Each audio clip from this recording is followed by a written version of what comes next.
Hello, friend. I'm Robin Johnson, a licensed professional counselor who's been working with students for the past 20 years and super excited to be here to pour into you.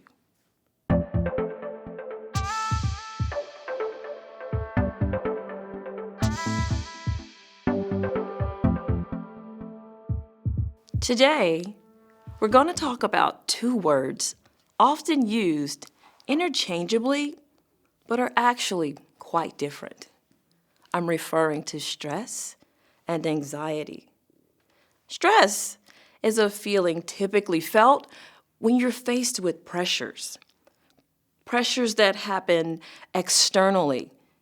They're usually out of your control and a natural part of life. For example, you might have an upcoming final exam. You learn that you were not invited to your peer's birthday party, a sports tournament. Maybe your parents had a big argument last night. Or the amusement park attendant pushes the button to start your favorite roller coaster ride. Think about those for a second. Each pressure that was named in those examples are life occurrences that you cannot control. These are all categorized as external pressures that can cause stress. On the other hand, my friends, anxiety is an escalation of that emotion in response to external pressure. In a sense, your emotional response is that indicator of how you're actually coping with that external pressure. Stress that you don't address tends to develop into that escalation of anxiety. Let's dive a little deeper. Let's talk about the functional, or something we would consider the healthy, the positive aspect to it, versus that dysfunctional aspect when it starts to really cause you to spiral. So often, we hear these two words. They're more commonly associated with that dysfunctional part. It's always negative. But did you know that stress and anxiety also produce functional, healthy outcomes? For instance, that emotion you experienced from that thought of that big exam was actually a surge of adrenaline, and it was preparing you to do your best, especially since you've shown up to class, you've studied, and knocked that practice test out of the park. You see, the anxiety showed up, but it was limited, and it went away when that test was over. That resulted in a functional, healthy experience of that anxiety. But let's look at the flip side. There are going to be times when that emotion you feel from that life stressor will begin to spiral and become disproportionate to the experience. This is when we view that anxiety as more of a future-driven response, and we commonly refer that to what-ifing. What if?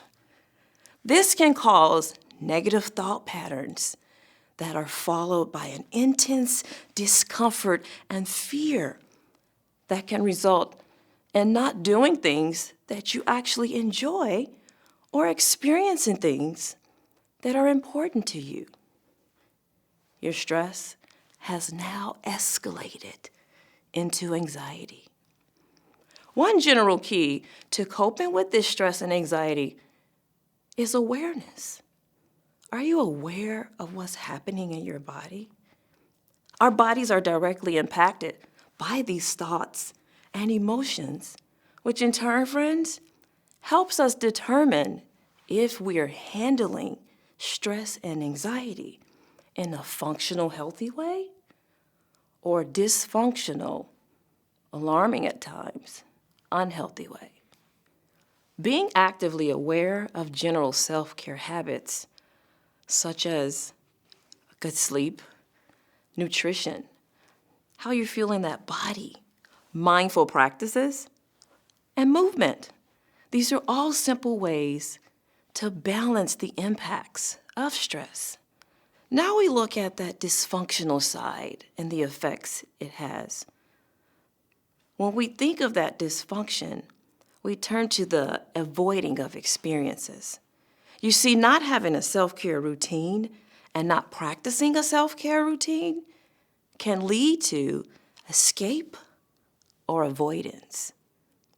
What begins to happen is, as I mentioned, the emotion you feel from the stressor spirals and often does not line up with reality. You begin to avoid situations and experiences because of that false, exaggerated feeling because you didn't engage. You feel like you become smaller and smaller as this anxiety is growing bigger around you. Finding the strength to take small steps to confront the what if session taking place within your mind will help shrink the anxiety as you begin to regain your control. That can look like you naming the fear or avoidant behavior, coming up with the goal, like what do you want to do and when?